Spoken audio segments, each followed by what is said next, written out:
All right, good evening. Thank you for being here, and we are going to open up this evening with invocation, and I'll pass it off to Kathleen Crone.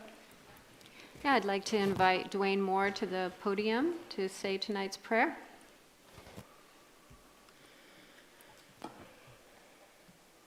Heavenly Father, we welcome your presence into this chamber today.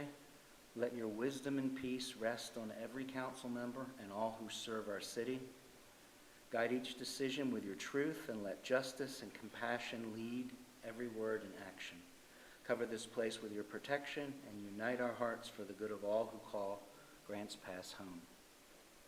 May everything be done here today bring honor to you. In Jesus' name. Amen. Thank you. And now if you will remove your hats and join me in the flag salute.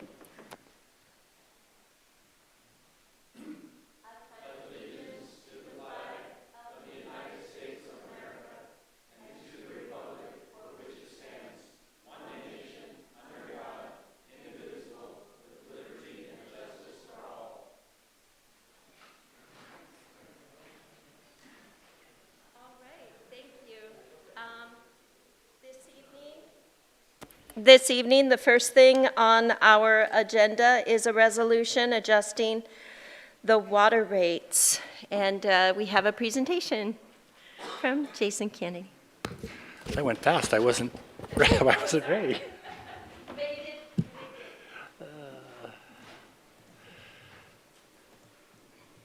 Thank you, Council President, councilors, and members of the public. Today we do have a resolution for your consideration to adopt a proposed water rate increase to support the debt service required to complete the replacement water treatment plant. Just as a little bit of background, on January 15th of 2025, the City Council did approve the guaranteed maximum price for the replacement water treatment plant and its tentative financing plan. Adoption of the GMP provided Council with cost certainty and locked-in pricing on over 90% of the project, with only the intake structure work remaining unknown. And largely those questions centered around the requirements to comply with the FEMA BRIC grant.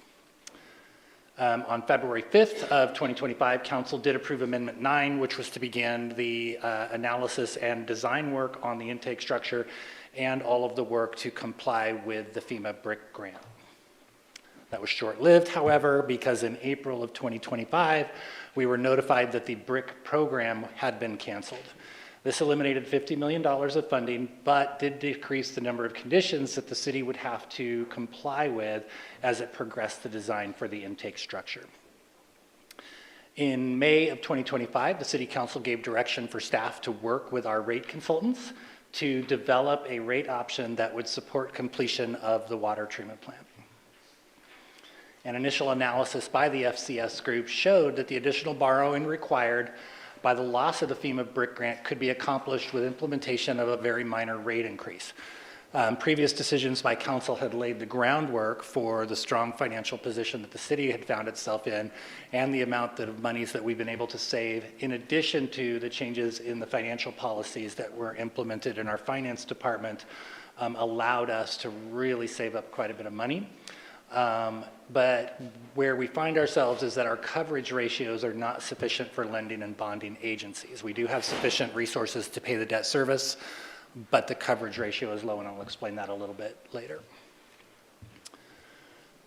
So falling back even a little bit farther, in 2018, the City Council took action to increase or to implement the new water rates. Part of that was including a residential lifeline consumption tier, trying to put in a rate that would allow for very little consumption and very little cost. Fire standby rates were adjusted at that time based on the cost of service. It looked like at that time that when they were created, they were being charged a little bit higher than they should have been based on their impact to the system. Water plant replacement fee was implemented, and this was implemented to cover the cost of debt service, or partially covered. And the desirability of that was that it sunsets at the conclusion of the debt service when it's no longer needed. It is not tied to the consumer price index, so it will not increase without council action. All other rates at that time were set to increase by 5.28% per year.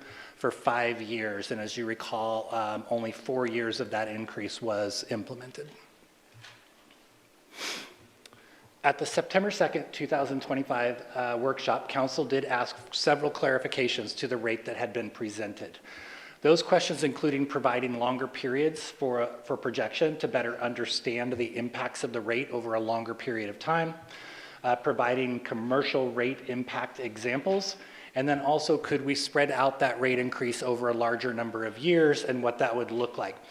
So what I wanted to tell you is in the back of your packet, those projections, the long-term projections are there. They don't fit the screen very well, so it didn't work to put them in the presentation, but they are in your presentation. Otherwise, we're going to focus on the 5 years following the rate increase. As we talked about previously, the rate model is very complex, making it difficult to ferret out individual impacts of any one change. The proposed rate increase has 3 moving parts. There is the base rate and the commodity charge component, there is the treatment plant replacement fee component, and then there is the potential of increased or same urban renewal agency contribution to the debt service. As each of these parts are changed, it changes the various outcomes to differing degrees.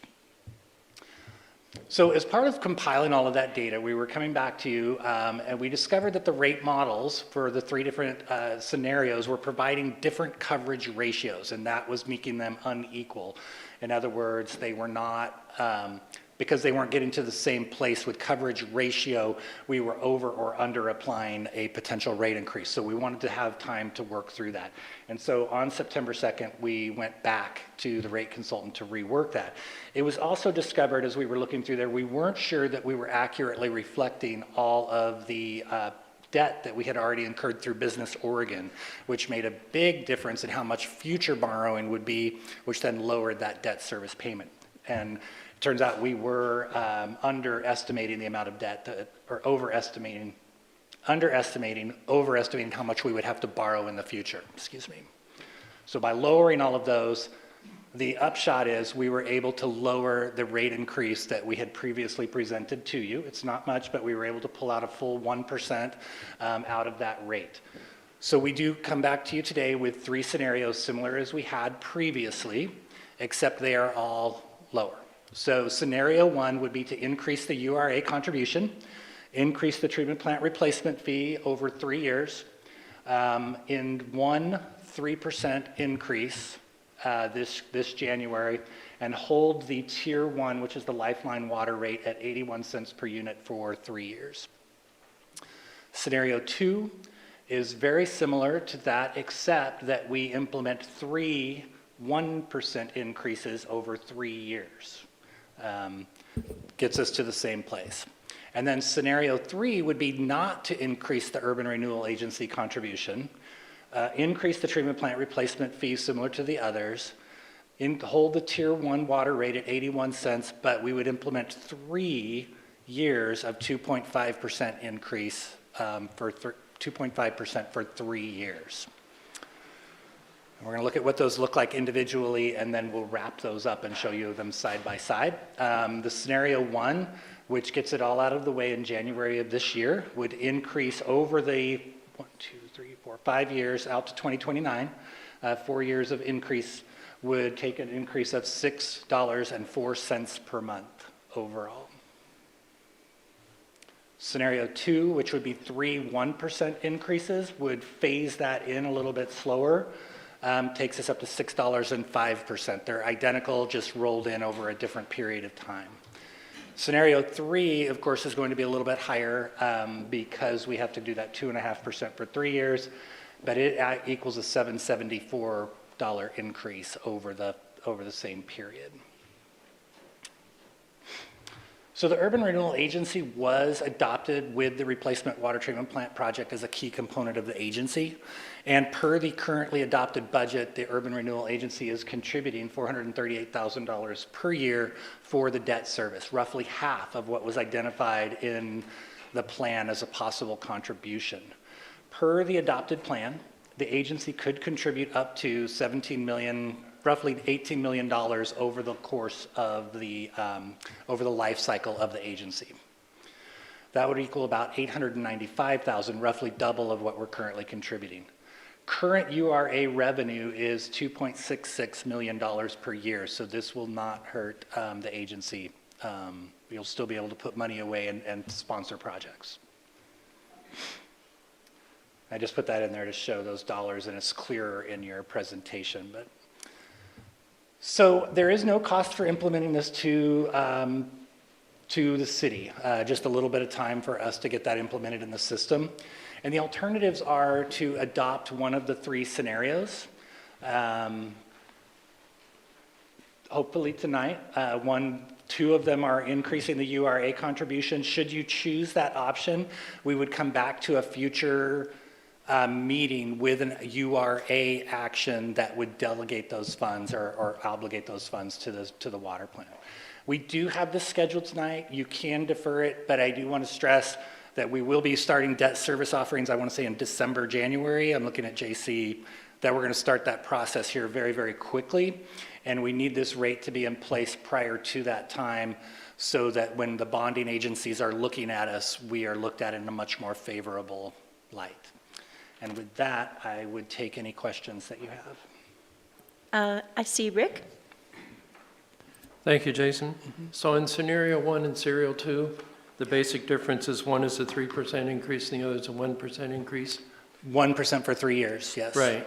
So they're both identical in that They're respect. identical, yeah, over But the time period. The thing I'm hiccuping on, there's only a penny difference between the two of them. Yeah, because they're so small, compounding interest doesn't really kick in on it. If it's over a longer period, the compounding would show up as a larger number. But because of that, it makes, they're almost identical. But if within 5 years you only have 1 cent difference. Correct. Even over 10 or 20 years. It's going to be a little bit higher. If you look on the back sheets, you'll see it grows a little bit more, but not significantly. Because they end up so close at the end of that 4 or 5 year window, they grow at about the same rate from there as well. So I almost feel like we're splitting hairs trying to decide between 1 and 2. Mm-hmm. So from your viewpoint and operational viewpoint and so forth, do you see an advantage of 1 over 2? Are they basically identical? I think they're basically identical. The thing that might be desirable about the 3% up front would be that it's done and we don't have to worry about a future rate increase. The bonding agencies are going to look at that and go, oh, look, you've taken all the action that you need to. Your coverage ratio is good. We're ready to lend you money. Okay, that's the answer I appreciate. Thank you. Kathleen? So Jason, just to clarify, it looked to me like scenario 1, it was a highest initial impact.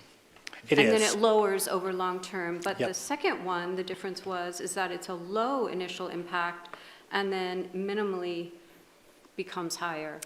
That is So absolutely it correct. sounds more reasonable to do, maybe for the taxpayers. Yep. And both are great options. As I said, they get us to the same place, and I believe having that resolution where you've adopted it, I would guess it would be looked upon the same by the bonding agencies, or very close to the same. The only thing I will say is that the customer service groups would prefer to get one increase out of the way also, because they get phone calls every year when they get those, but that's minor. They'll do that for us. Rick? So further elaboration on that. When we go to the bonding agency and they're looking at 3% versus 1%, is there a possibility we would be looking at a better rate? I'm looking to JC. I don't know that we would, because really it's going to be based on the overall capacity of the city and the coverage ratio that we get to when the debt service falls due. Is that a fair statement? Yeah, and I would say probably if you look at the actual very, very minutia of the detail, the increase in the water treatment actual replacement fee is more impactful than the potential percentage increases. Yeah. Okay, thank you. Other questions? See none from council. I'll now move to the audience. Is there anyone in the Thank you. audience who would like to speak on? All right, come on up. Please state your name and your city of residence, and you have 2 minutes.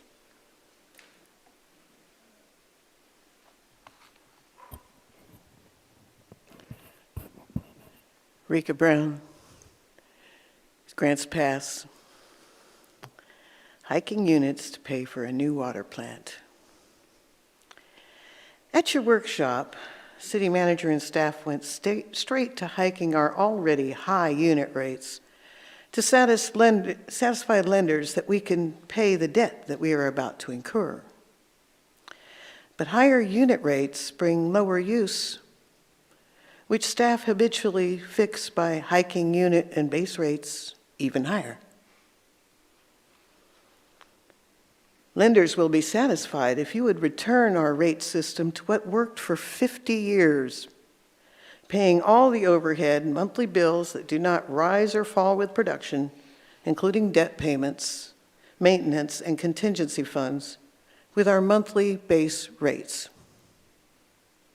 And charging one low unit rate to pay costs that rise and fall with the production of cleaned water. The time to start doing it is tonight by voting no. Water is not precious, it is vital. Rationing our water is killing plants, animals, and people with droughts, fire, and floods. Rationing water by high unit rates has returned our weather to the time before water plants were built, when cities burned and forest fires were huge. We don't want our city to burn. We want it to be clean, green, and beautiful like it was in 1985 when we watered our yards because water was cheap to use. Thank you. And I have some leaflets for the council. Thank you. Is there anyone else from the audience who would like to speak on this issue? Seeing no one, I will bring it back to council for a discussion. Rob? I was not a little, I guess I was a little surprised, when we're looking at whether it's 1% for 3 consecutive years or 3% up front is essentially the same thing because the compound interest is so small. With that being said, that's what Jason told us.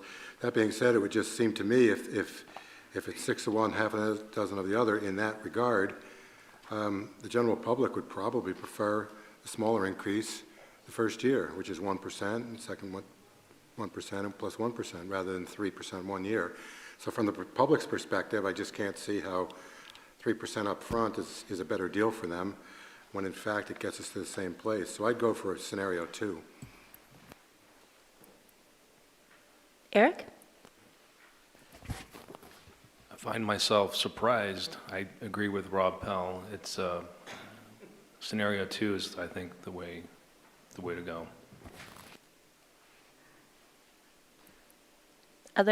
Kathleen? And that was kind of my point with my earlier comment, and I too will be in favor of scenario 2.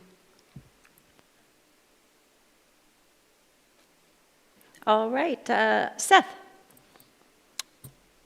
Well, I'll just make a motion to adopt scenario 2 as presented. All right, I have a second from Rick. Any other comments? Discussion? All right, I will take a roll call vote. Kathleen? Yes. Yes. Yes. Yes? Yes. Yes. And so that is for, I'm sorry, I also get to vote, and sorry about that. So I am going to vote no, because I'm worried about the increases, but the motion passes 6-1, and so I believe staff has direction.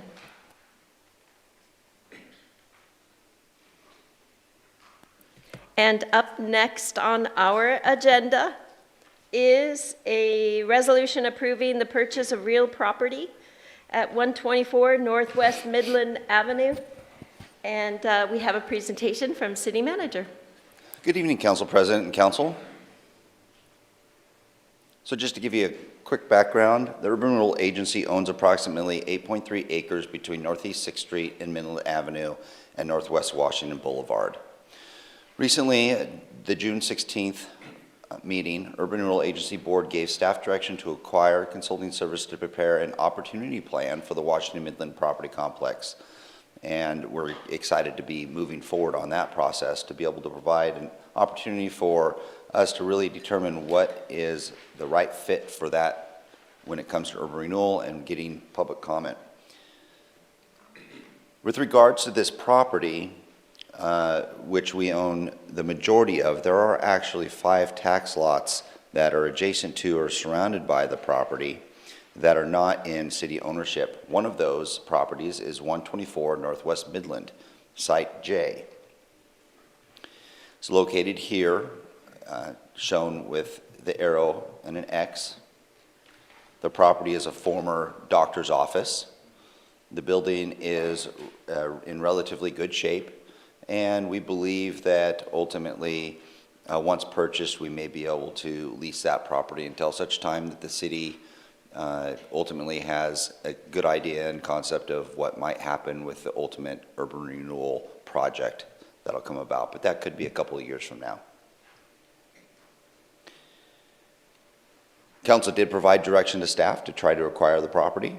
I'm happy to say that we have the ability to do that within the parameters council provided. The cost implication of this property is $417,000. It is slated for today from a call to action to align with the escrow calendar that we have in place. The alternatives are to approve the resolution or not approve the resolution, and there's a potential motion behind me. All right, do I have questions? Rick? Thank you, Aaron. Do we have an approximate acreage for that parcel we're looking at? Like, is it quarter acre or half acre?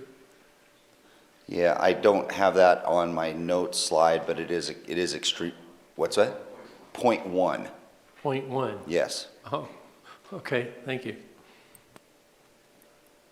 Other questions? Rob? How would we go about establishing what we feel is a fair rent for that, especially since it's relatively short term? A fair what? Rent. Oh, fair rent. Well, we do a market study to determine what that rent might be, and we have yet to really determine, I think, truly what that would be, but we would come back to council with the concept of what that rent could be. Other questions from council? Seeing none, I will ask the audience, is there anyone who would like to speak on this issue? All right, seeing no comments from the audience, I'll bring it back to council for discussion. Kathleen, and then Rick. I don't have a question. I was just going to make a motion. Do you want to say something first? Okay. So I move to approve the resolution for purchase of real property at 124 Northwest Midland, Ste J. And I see a second from Seth. Any further questions or points of discussion? All right, we'll start with a roll call vote. Kathleen? Yes. Yes. Yes. Yes. Yes. Yes. And yes, and so we have a unanimous vote and direction for staff.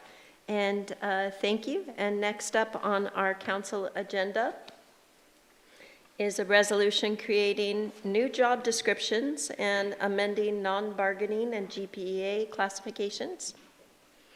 Presentation also from City Manager. Thank you, Council President and Council. So in front of you this evening is a consideration to approve a resolution that would create 2 new job descriptions and amending the Grants Pass Employee Association and the non-bargaining classification plans, the current ones that we have in place. This does support Council's goals of infrastructure by restructuring the organization and improve efficiency and effectiveness in city operations. Just some background, so you have an understanding where we are. It really is to ensure that services can be efficiently and effectively delivered to our constituents. Periodic review of staffing levels is undertaken to understand what our performance is, how it can be improved to enhance and make more efficient. In the fiscal year 26 budget process, the Public Works Director did make 4 recommendations to provide new or enhanced services to our constituents. In that process, the recommendations that were provided were these here behind me. One was to add 2 new utility workers to begin a meter reading program, which I'll talk about. Another was to add 1 new utility worker for wastewater collections to ensure the cleaning and inspection targets will be met.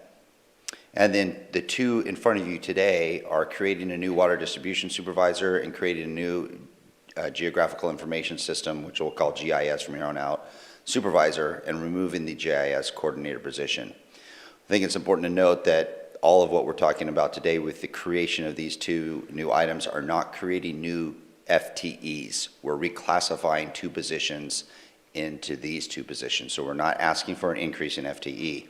The increase in FTEs has already occurred and is already in place, and that's with the 2 bullet points of adding 2 new utility workers and adding a new utility worker for wastewater collections. As you may recall, the main purpose for the utility meter reading occurred when we were having difficulty getting a contract for meter reading services, which we've been doing for almost 40 years. And recently we had to go out and do an RFP to see if we can get some additional services that way.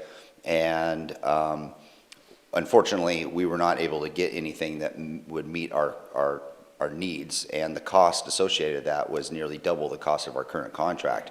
We recognized that we could take that on internally and do it in-house with 2 FTE at a cheaper rate. And that's why those 2 positions were made. The city was able to quickly mobilize and convert from the contract meter reading to in-house services, and I just want to do a little shout out to Craig Kuhner, Kimberly Gasperson, and Rod Vineyard for leading the charge on that. Those 3 individuals worked very quickly in order for us to not have a skip in the services that we provide. As part of this process, it was determined and planned that the division would benefit from an addition of a supervisor reporting directly to the superintendent with the addition of these new responsibilities. With the addition of the 2 meter reader positions, the distribution division is now made up of 9.33 workers, including 1 utility worker 3, 6 utility worker 1-2s, and 2 utility worker 1s, and a portion of the utility 1-2 locator position. The new supervisor that we're asking to create will administer the meter reading and the other programs for the distribution division, allowing our superintendent to focus on construction, capital projects, and the overall operations of the distribution division.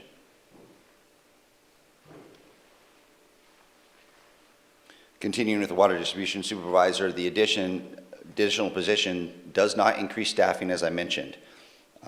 What it does is it takes the division, which used to have 2 utility worker 3s, and it just takes 1 of the utility worker 3s and it's reclassifying to the supervisor position. So again, it's not an FTE add, it's just a reclassification to better align what we need from a line of communication and support within the organization. Due to the technical requirements of the position, the water distribution supervisor would be placed on the existing non-bargaining salary schedule at a UC-6. Moving to the GIS supervisor position, the Grants Pass GIS system has been in place since '91, and it's grown. It's something that started out relatively as a niche thing, and it's gotten to a point where we use it for everything. Consider the maps that I showed during strategic planning update and the cool graphics that we can pull up and the community can use. That's all based on GIS and data information. Nearly every city department and the public relies on data that's driven through GIS. So GIS is a growing field and it continues to grow. The current division currently includes a GIS coordinator, a GIS technician 2, and a GIS technician. The GIS coordinator position primarily includes many high-level duties, but it lacks any kind of formal supervisory authority. The proposed GIS supervisor position builds on the skills of the coordinator position and adds supervisory and budget requirements. The GIS supervisor will perform higher-level GIS functions like database and licensing management in addition to managing the 2 GIS technicians in that division.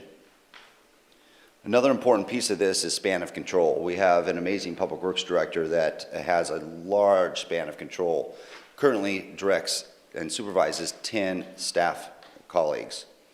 Creating the GIS supervisor position will transfer day-to-day supervision of the 2 GIS technicians from our Public Works Director to the supervisor, reducing the Public Works Director's direct reports to 8. The position will be placed as a UC 41 on the existing non-bargaining salary schedule. So what does that look like from a cost perspective? Costs for the positions already included in the budget. It was something that we were planning for and budgeting for. We planned for the additional FTE, which we have hired, and we had planned for the reclassification of 2 positions. Again, we're not adding FTE, we're just reclassifying 2. The GIS supervisor position is funded through capital project funding and billing for services. So if a department is needing GIS services, they are billed for those services, therefore that's where the funding comes from. The current GIS coordinator position salary range is $63,000 to $80,000, and that's over a 7-step process. The GIS supervisor would go to 10-step, and it would be $66,000 to $89,000, which provides for just a minimal amount of impact to the overall budget. The distribution supervisor is funded through water rates. The unfilled utility worker 3 position was at, and currently is at $53,000 to $67,000. The water distribution supervisor would be placed at $71,000 to $96,000 over a 10-step process. This is tentatively scheduled for November 5th today. It can be deferred at council direction.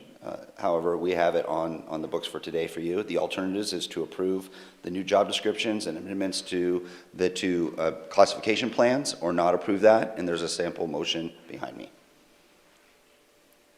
All right, any questions? Rob? So Aaron, you made, on slide 8, you made a comment about the distribution supervisor will be placed in the existing non-bargaining salary schedule at a UC6. Could you rephrase that in English, please? Sure. So we currently have, and this is a total separate issue than what the non-bargaining task force has been working on. This is strictly whatever happens with that, happens with that. We currently are operating with a salary schedule. Each salary schedule has bandwidths of salary pay. The UC6 is a band in the salary schedule for non-bargaining.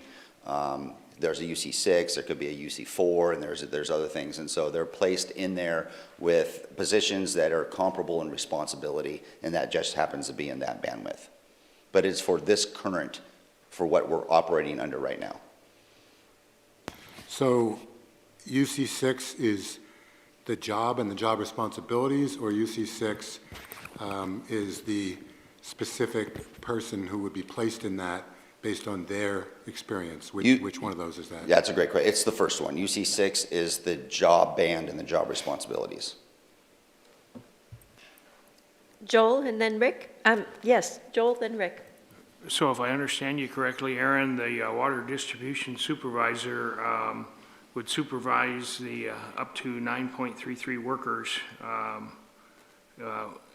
including the 2 meter reading positions, is that correct? Yes. And right now, who supervises those 9.33? What is the span of control of the person who supervises them? We'll have Jason answer Yeah. that. That's a little more detailed. Yeah, technically, no.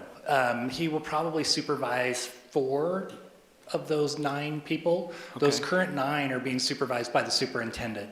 He's going to pick up the meter reading, the water quality, backflow, some of the other ancillary programs, because the water distribution has a lot of ancillary programs to keep the water safe and keep it flowing.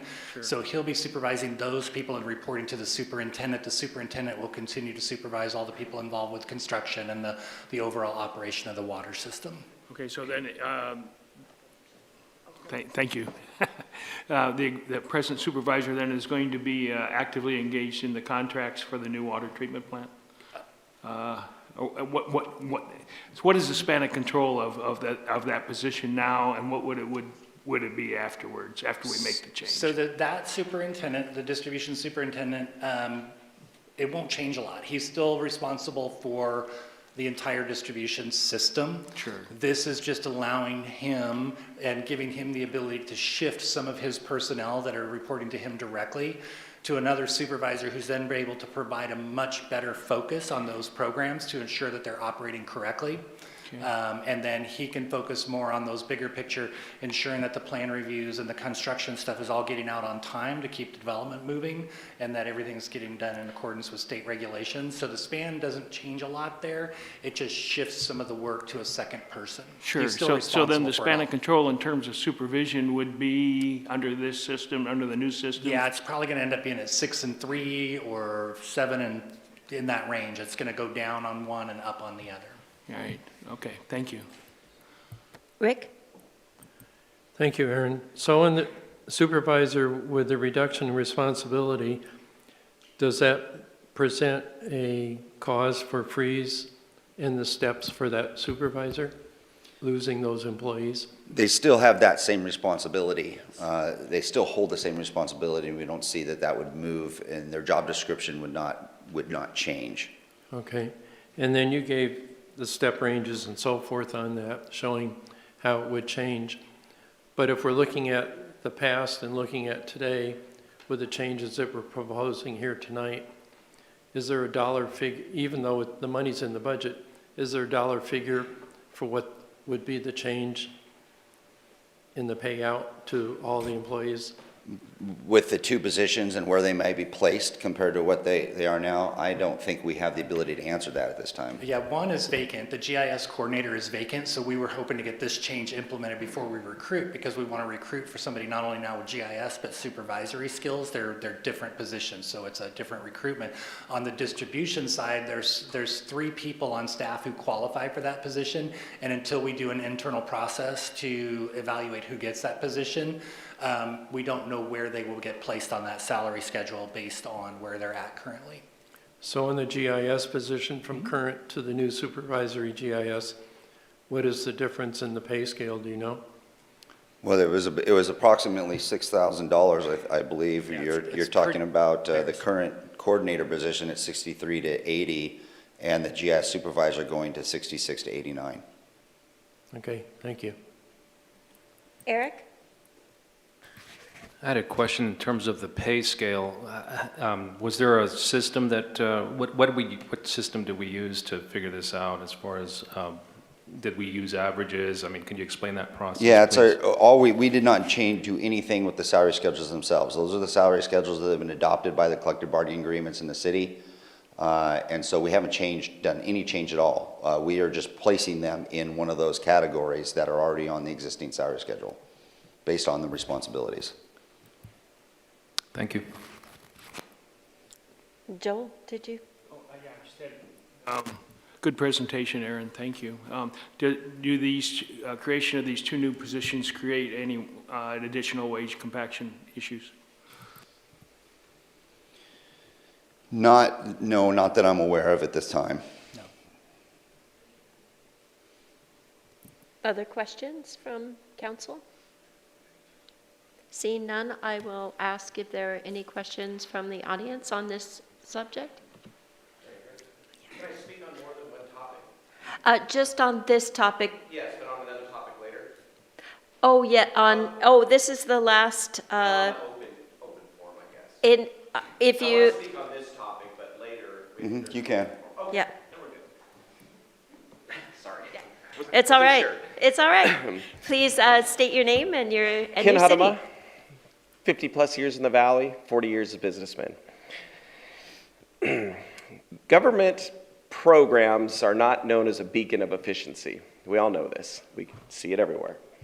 We know right now the bid contract-wise doesn't look real good. I would suggest possibly looking into tracking the costs very closely and putting this out to bid 3 years again. Maybe 3 years again after that. Keep everybody honest. Great example. I like to get out of the office once in a while. I was hauling transfer, which is dump truck and trailer, for about a week, get out of the office, see people, whatever. And we're hauling down Foothill. The county's got their nice new articulating mower out there. Boy, they're working hard. They were the talk of the truck driving crowd. At best, 4 hours a day. At best, no exaggeration. Lots of laughs and giggles and carrying on the radio. I did call the commissioners and had a chat with a couple of them. This is what I'm afraid of. I recommend taking a look at this, putting it out for a quote in a few years, and see where we're at again. If it's an outrageous quote, keep going on the way you are. If you get a better quote, think about it. Thanks. Thank you. Are there other audience members who would like to speak on this topic? Seeing none, I will bring it back to council for discussion.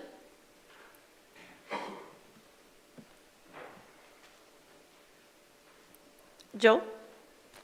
Well, I've worked in the public sector, and I've seen that, what the gentleman described, and I've also seen the exact opposite of it as well. It depends on the organization and the supervisor and the employee's ethics. And so it's not a generalization that it's all one way. It's just like any other organization where you got good things happening and sometimes you got bad apples. So anyway, the span of control seems to be reasonable to me. The increase in costs, given where we're at and what we're doing and taking on additional services, a meter reading, and what we're taking on with the water treatment and span of control, I'm going to make a motion unless there's other discussion. Okay. I move to create the position of the GIS supervisor and delete the position of the GIS coordinator, and establish the position of the water distribution supervisor, not add any additional, what's the right word, bodies to the city payroll, but we do this position management and do what makes sense. Do you want to maybe shore up your motion there? Sure, I'll move to create the positions of GIS supervisor and water distribution supervisor and amend the classification plans. Thank you. And I haven't seen a second yet. I see a second. And any other points of discussion from council? I will take a roll call, beginning with Joel. Yes. Yes. Yes. Yes. Yes. Yes. And I will also vote yes, so that's a unanimous vote. And I believe then staff has direction with that. And Yes, thank you, Council. all right, and then next up on our agenda is an appointment, a motion appointing one member to the Urban Tree Advisory Committee. And I believe you have blue sheets. If you will vote and sign and pass them on down.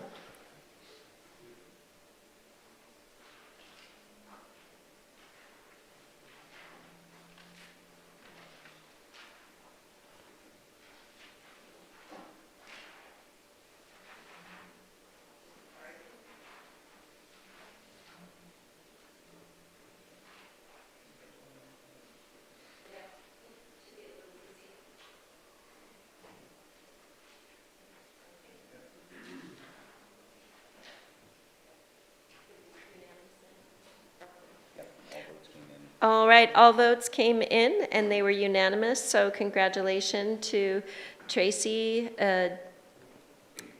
Deckelbaum. And if I, so I asked for a motion to approve Tracy to the appointment to the Urban Tree Advisory Committee. I see a motion from Rick and a second from Eric.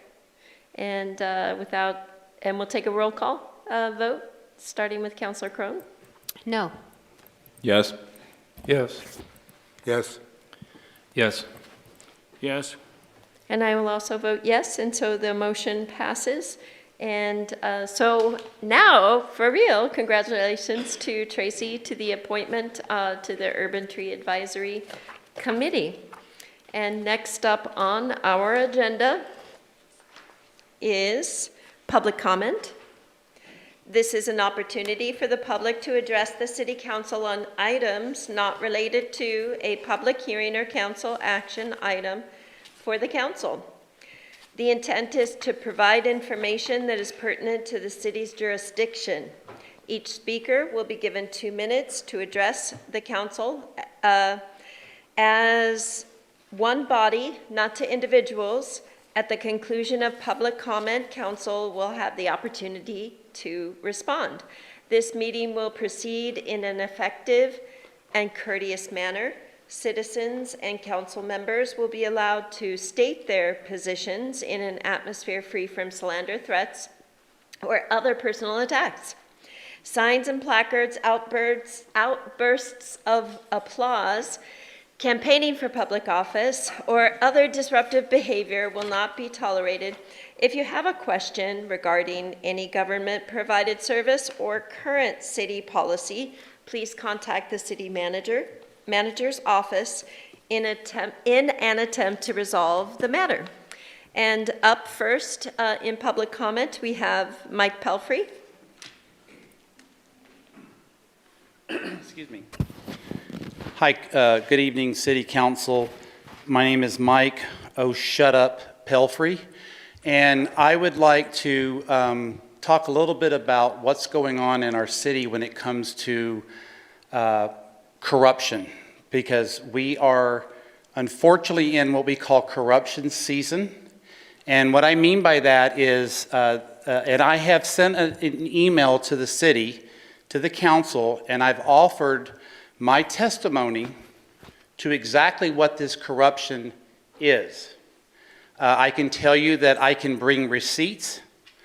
I know exactly what I'm talking about, because if you don't know me, you know that I am very involved in this city when it comes to the homeless industrial complex. And I can tell you that there are individuals within our community, some of them are leaders within our community, that have attempted to take advantage of the homeless industrial complex. There are people in our community that are trying to make money off of our homeless problem. As I said, I would not make this gesture to you or offer my testimony, and if you were willing to give me more than 2 minutes, I am happy to do it from this podium, because what I will tell you and what I will share with you is the absolute truth of what's happening within our community. And I have to tell you that there are certain city council members that are sitting on this dais that I'm not going to say that they are 100% involved, but I can tell you that just their actions and the way they act and the voting that they have used, or I should say that they have, let's see how I want to say this. Their voting record and their passion for a particular subject and a particular subject is Thank you. Very revealing. So my offer stands. Up next, we have Rika Brown.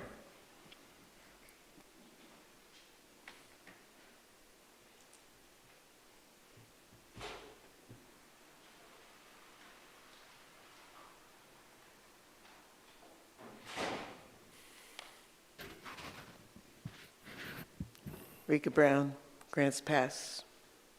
We need sprinklers to make rain in summer. I came to Grants Pass in the fall of 1984. Water and sewer utility bills had $25 for base rates, $20 for water, $5 for sewer. Units were literally pennies on the dollar. Come July and August, our utility bill rose to just over $26. We had thunderstorms nearly every weekend in the summer of 1985. I loved thunderstorms, but I wondered, why only on weekends? If it looked like rain and I didn't water, it did not rain enough to make a difference. A Grants Pass gardening superstition was born. If it looks like rain and you don't water, it won't rain worth a darn. 16 years later, in landscape management class, I learned that most residents of Grants Pass didn't have automatic sprinklers and watered only on the weekends. Our teacher also told us sprinklers evaporate half of what they throw before it hits the ground, and evaporation is waste. But evaporation is not waste. It is the first step in the water cycle: evaporation, condensation, precipitation. Without enough sprinkler evaporation and transpiring plants, we get no rain in summer. The last 3 years accepted because Hunga Tonga threw 150 million gallons of seawater into the stratosphere on January 15th, 2022. It's still coming down. Thank you. Thank you. Up next, we have Catherine. Oh, right, all right. And so we have Ken. Hadawa. Okay, thank you. I knew I was not going to say it correctly, so I appreciate it. Ken Hadama. I'm here to speak a little bit on the homeless thing. I tend to be a little passionate, so there's no axe to grind with anybody personally. Don't take it that way, even if I'm a little direct. Oregon is ranked 4th in the nation in homeless. COIN did a story yesterday. Portland homeless is up 61% in 2 years. This is a blue state, politic, personal responsibility problem, period. You can look at the red states, the graph is not even close. So with the homeless 150-bed thing, we all know it's mandated, but it's going to anchor the homeless in this community. So I want to switch to enforcement. For example, Devil's Slide, fire chief, council, who's responsible for cleaning that up? I've been contracting to the Forest Service for 30 years, fire. I have ridden dirt bikes in that area for years. If you get a fire started, that is running to the top in the right time of year, and then you're going to burn some houses down on Starlight. Why has that not been cleaned up? I don't know if it's you, the council, the city. Where's the DEQ? Look at all the human waste being dumped there. If I put an RV on my place and had an open sewer, do you think the DEQ would be there? Let's talk police department. I had lunch and watched this summer with the chief of police sitting here.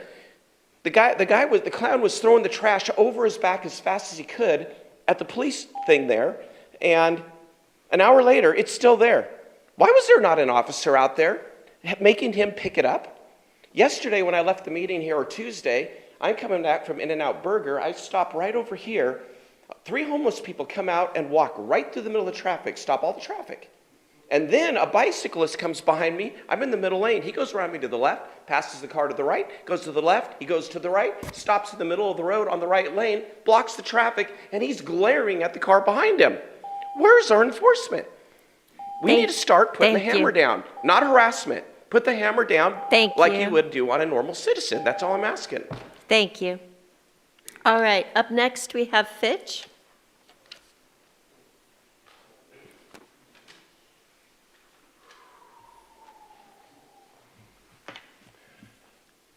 Good afternoon, my name is Mr. Fitch, returned resident.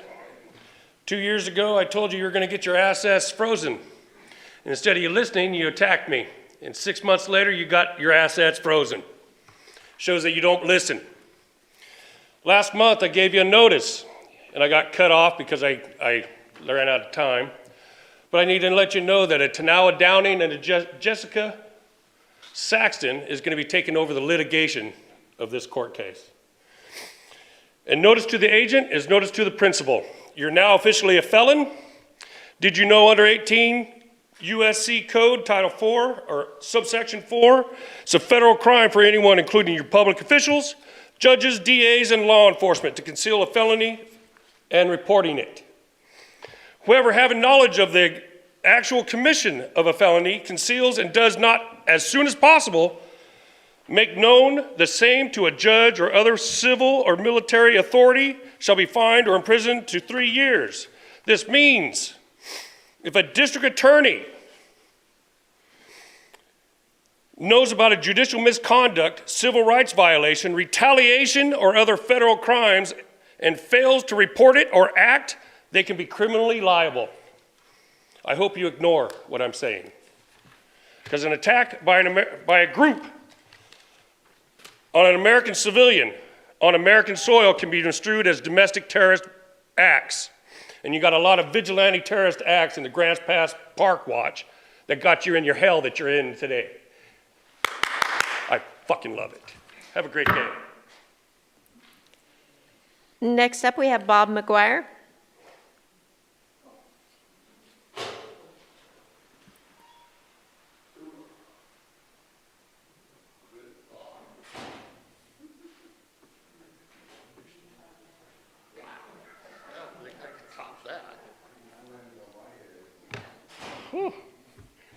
Thank you. Goodbye.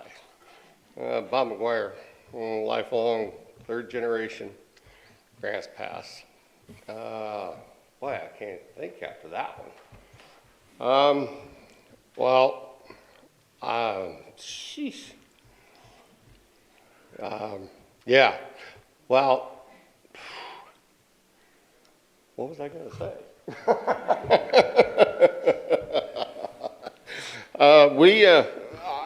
Well, I'm really against this creek that's going to come down here and this Elk Creek.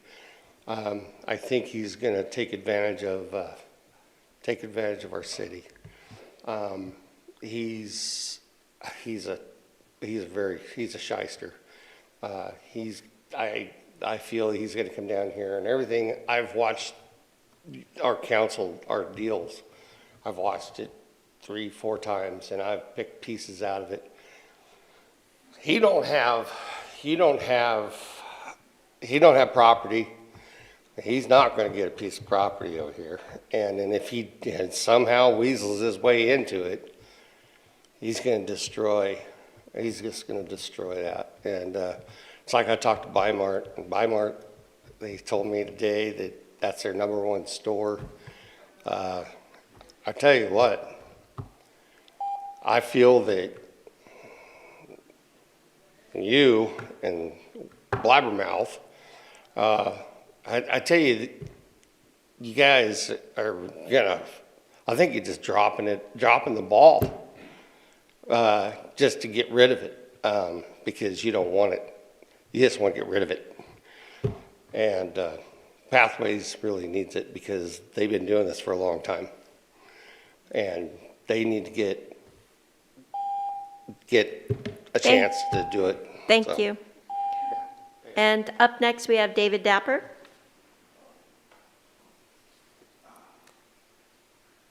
Thank you, David Dapper, city resident. And I don't know that it'd be great to put it across the street from Riverside Park where kids play. But my main thing is it's hard to sell to any neighborhood when they see what's going on around this. We need to get the panhandle. I sit down in the court or the post office Monday and Tuesday if it's not raining. And I mean, the drug dealing going out there on the south side of the courthouse towards the rear, it's bad. There's guys that can't even stand up back there. And drug dealer John, he makes his trip back there. And until we can clean up around what we got here for the neighbors here and the businesses, there's no one that's going to want this in their backyard. The best thing we can do is provide the area around it, the panhandling and whatnot, and outside of it, get that straight, and then you can show a neighborhood that, hey, we're on this around it. You're not going to have to be dealing with this every day in your house. And I just think the best way to get a neighborhood on board with this is to show something different than what we're seeing here. Because my heart breaks for these people that live around here and the businesses. And like I said, the courthouse, there's a guy panhandling that can't even hold his head up. He just, and then drug dealer John comes up and asks if he's got his money right in front of the court or the post office. Anyway, that's just my idea for how to get this idea sold. Anyway, thank you. Thank you. And next up, we have Ruth.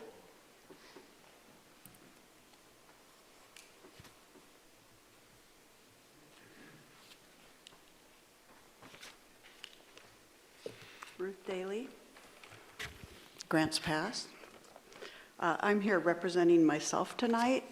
I'm a mother, a grandmother, an aunt, a sister, and a friend to many people that have experienced the effects of homelessness. And I'm here to express my profound sadness at the continued rhetoric in our community and from members of the council of our unhoused neighbors as less than, as criminals, and as unworthy of anything more than the tired cliche of people's poor choices and an inability to pull themselves up by their bootstraps. The rhetoric seems to have reached a zenith, as heard in the words of Kevin Darr and Jeremy Ford as they recently spoke in front of the BCC and District 7 School Board. Though they've always spoken of running people out of town if they're not from Grants Pass, despite men coming from all over for their programs, Darr now claims that he will have data to know who is who so that their goal can be reached. I have a hard time believing that Built for Zero supports using data that they recommend sharing to assist people for such a purpose. Additionally, if Darr and Ford's suggestion of AI tracking of those leaving a shelter and allowing community members having access to those videos isn't enough, they double down and present the offer of software to prevent school shootings, now equating our unhoused community members with school shooters. Stoking the flames of fear is the key to worse conditions in our community, not the antidote. Thank you. Thank you. And that is it for our public comment. I did want to very quickly say that the Devil's Slide area, that is owned by the train, the name of the train, the railroad, and it was cleaned up recently by a group of volunteers. So and I do know that it takes a lot of time to get a permit to do that. So that's just a little bit of information about that. And next up on our agenda is our consent agenda. And we have consent agenda items it's a little bit different. So A through, it goes on. It just goes on a little bit further. A through P. And do we have any, Eric? Just wanted to see if we can talk a little bit about the minutes for the Public Safety Advisory Committee meeting. If we could, before we approve of the consent agenda. Absolutely. So for P, we had a discussion with the district attorney regarding Senate Bill 48.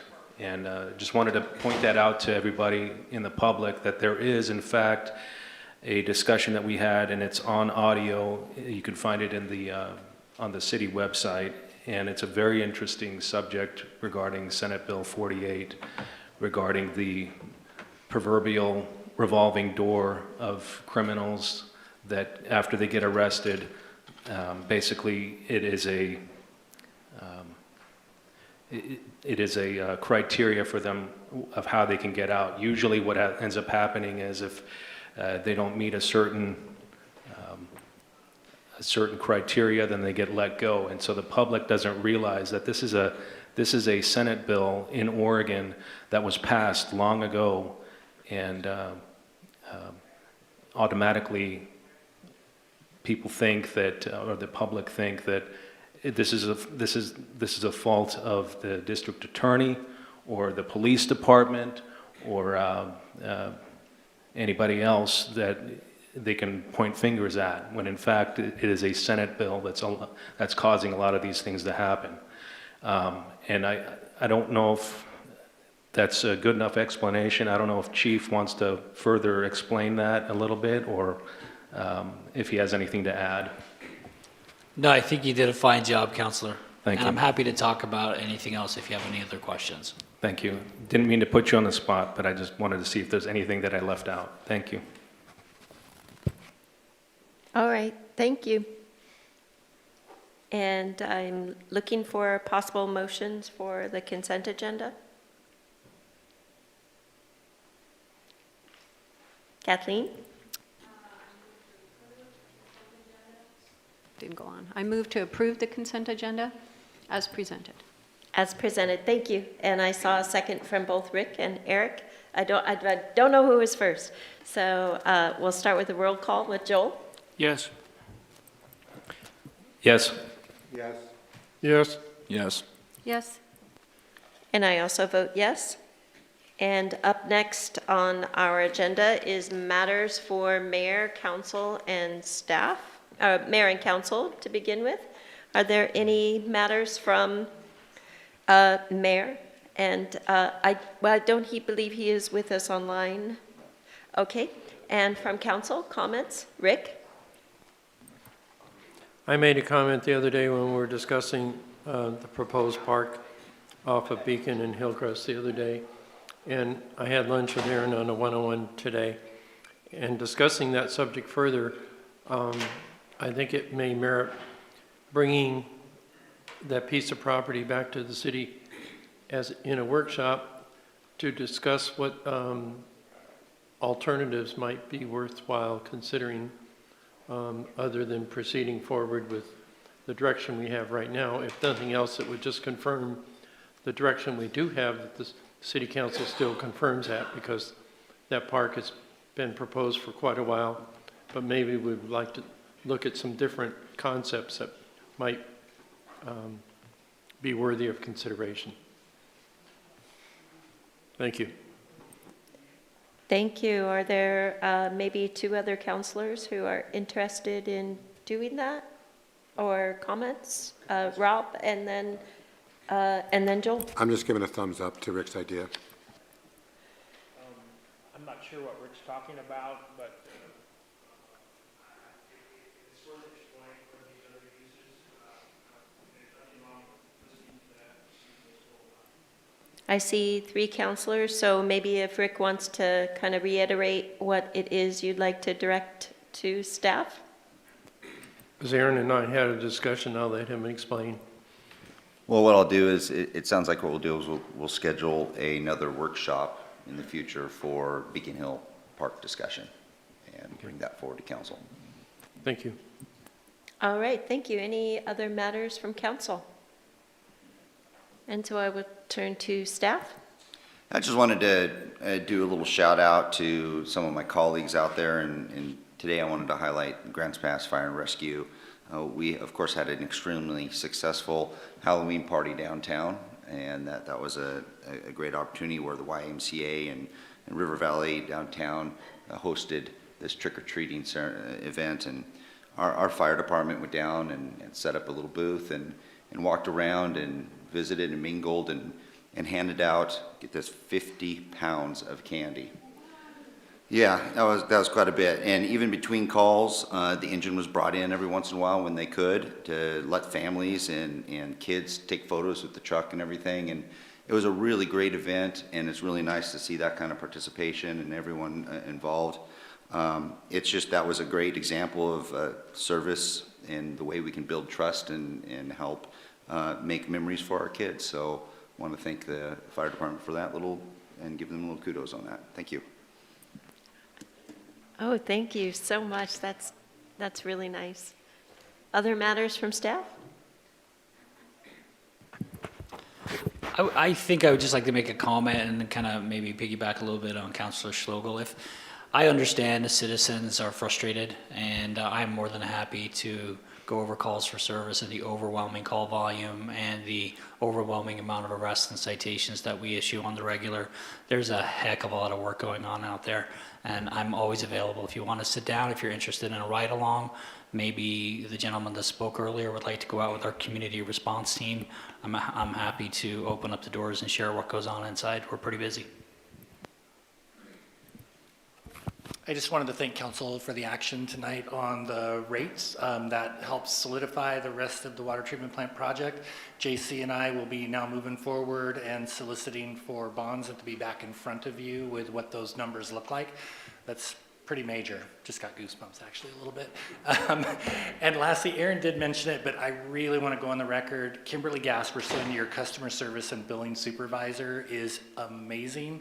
The work that she, Craig, Rod, and I want to mention Benjamin Okatete and Eli Hawk, the 2 meter readers, the work that they have done through from us never having read a meter ever in my entire career, and I have passed 30 years with the city of Grants Pass, to taking it on and reading now well over 12,000 meters a month.